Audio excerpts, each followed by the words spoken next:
ادھورا کون؟ میں نے پہلی بار ایمن مراد کو اس کی ویل چیئر کے ساتھ ایڈمن آفس میں دیکھا تھا۔ وہ انٹرویو کے لیے آئی تھی۔ مجھے یقین تھا کہ اسے مسترد کر دیا جائے گا۔ بھلا جسمانی طور پر ایک معذور لڑکی کس طرح ایک اسکول ٹیچر منتخب ہو سکتی ہے؟ پرنسپل صاحبہ تو اچھوں کو گھاس نہیں ڈالتی تھی، پھر یہ ایمن کس کھیت کی مولی تھی؟ مگر جس پر اعتماد انداز میں وہ ایڈمن والوں سے گفتگو کر رہی تھی، اسے دیکھ کر کہیں سے نہیں لگ رہا تھا کہ وہ اپنی معذوری کو لے کر کسی بھی قسم کے احساس کمتری کا شکار ہے۔ وہ سارا دن میں نے ایمن کے متعلق مختلف قسم کے مفروضے مرتب کرتے ہوئے گزارا۔ میں نہیں جانتی تھی کہ ایمن کے متعلق میں اتنا کیوں سوچ رہی ہوں۔ شاید میں اس سے مرعوب ہو چکی تھی، مگر میرا دل اس بات کو تسلیم کرنے کے لیے تیار نہیں تھا۔ اگلے ہی روز مجھے ایمن کے منتخب ہونے کی خبر مل گئی، اور اسی روز سے ایمن مراد سے میری چپکلش کا آغاز ہو گیا۔ کوآرڈینیٹر زرتاج کے اس جملے پر میں نے چونک کر اس کی طرف دیکھا۔ آج سے مس ایمن کو ہم نے 9ویں جماعت کا انچارج بنا دیا ہے۔ اب سے سینئر کلاسز وہیں دیکھیں گی۔ ان کی تعلیمی قابلیت اور تجربہ آپ سے کہیں زیادہ ہے۔ آپ کو فی الحال ہم جونیئر سیکشن میں بھیج رہے ہیں، نئے ٹائم ٹیبل میں آپ کو اوپر لے آئیں گے۔ مس زرتاج کے یہ جملے مجھے آسمان سے زمین پر لانے کے لیے کافی تھے۔ میں نے ایک نفرت بھری ایک نگاہ ایمن پر ڈالی اور بغیر کسی احتجاج کے آفس سے باہر نکل آئی۔ مس ایمن میری فیورٹ ٹیچر ہیں۔ مس ایمن کا کام بہت صاف ہوتا ہے۔ مس ایمن کا کلاس کنٹرول بہت بہترین ہے۔ یہ وہ چند جملے تھے جو میں روزانہ ہی سنتی تھی۔ ایمن مراد کے آنے سے صرف میری ہی اہمیت میں کمی واقع نہیں ہوئی تھی، بلکہ بہت سے استانیوں کے لیے مسائل کھڑے ہو گئے تھے۔ اب معمولی کاموں پر انہیں وہ پذیرائی نہیں ملتی تھی جو پہلے انہیں اکثر مل جایا کرتی تھی۔ ہم سب ایمن کی جسمانی معذوری کو لے کر روزانہ اس کی جانب کوئی نہ کوئی فقرہ اچھال دیا کرتے، مگر وہ یہ سب باتیں نظر انداز کر کے اپنے کاموں میں مصروف رہا کرتی۔ پرنسپل صاحبہ نے ایمن کو اسکول کے بہت سے کاموں کا انچارج بنا دیا تھا۔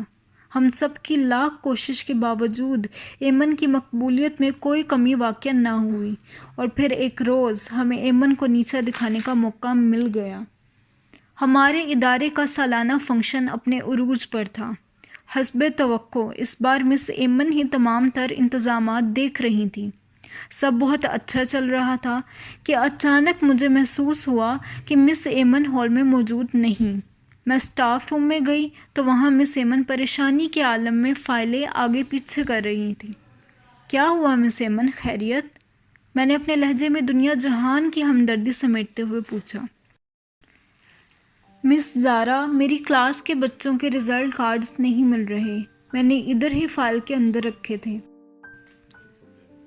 ایمن یہ کہتے ہوئے رو پڑی تھی۔ اوہ مس ایمن، آپ پریشان نہ ہوں، میں بھی آپ کے ساتھ مل کر ڈھونڈتی ہوں، مل جائیں گے، میں نے ایمن کو تسلی دیتے ہوئے کہا۔ مس ایمن، آپ کو میم بلا رہی۔ آپ فنکشن چھوڑ کر ادھر آ گئیں۔ آپ سے اس قدر غیر ذمہ داری کی امید نہیں تھی۔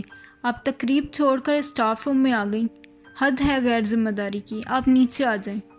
زرتاج انتہائی غصے کے عالم میں اسٹاف روم میں آئی تھی اور غصے کے عالم میں بولتی ہوئی نیچے چلی گئی تھی۔ اس روز ایمن کی خوب بے عزتی ہوئی اور مجھ سمیت بہت سے ٹیچروں کے دلوں کو سکون مل گیا۔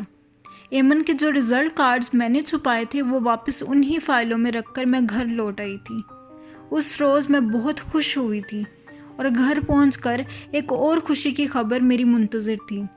زارا بیٹا، اب تم گھر بیٹھنے کی تیاری کرو، تمہارے رشتے کے لیے اسفن نے ہاں کر دی ہے، اور یہ سب تمہاری کولیگ ایمن کی وجہ سے ہوا ہے۔ کیا؟ مگر حیرت کے باعث مجھ سے کچھ بولا ہی نہیں جا رہا تھا۔ ہاں نا، ڈاکٹر اسفن کی والدہ تمہارے بارے میں پوچھنے کل تمہارے اسکول جا پہنچی، اور وہاں تمہاری مس ایمن نے اسفن کی والدہ کے سامنے تمہاری اتنی تعریفیں کی کہ انہیں ماننا ہی پڑا۔ امی نے مجھے گلے لگاتے ہوئے کہا۔ یہ سب آپ کو اسفن کی والدہ نے بتایا ہے؟ مجھے یقین ہی نہیں آ رہا تھا۔ ہاں، ان کے علاوہ اور کون بتا سکتا تھا؟ میرے لیے تو وہ لڑکی فرشتہ ثابت ہوئی ہے، اور انہوں نے مجھے بتایا کہ وہ لڑکی دونوں ٹانگوں سے معذور تھی۔ بے اختیار میں بول اٹھی، معذور وہ نہیں ہے، وہ تو مکمل ہے، ادھورا تو وہ ہے جو اسے معذور سمجھتا ہے۔ امی نے تو شاید اور بھی بہت کچھ کہا تھا، مگر میرے کانوں کے آس پاس امی کی زبان سے نکلا ہوا آخری جملہ ٹھہر گیا تھا۔ مجھے معلوم تھا اب میں ایمن سے معافی مانگوں گی۔ میں جانتی تھی وہ تو مجھے معاف بھی کر دے گی، مگر ایمن کے رویے سے مجھے اتنا ضرور معلوم ہو گیا تھا کہ ادھورا کون ہے۔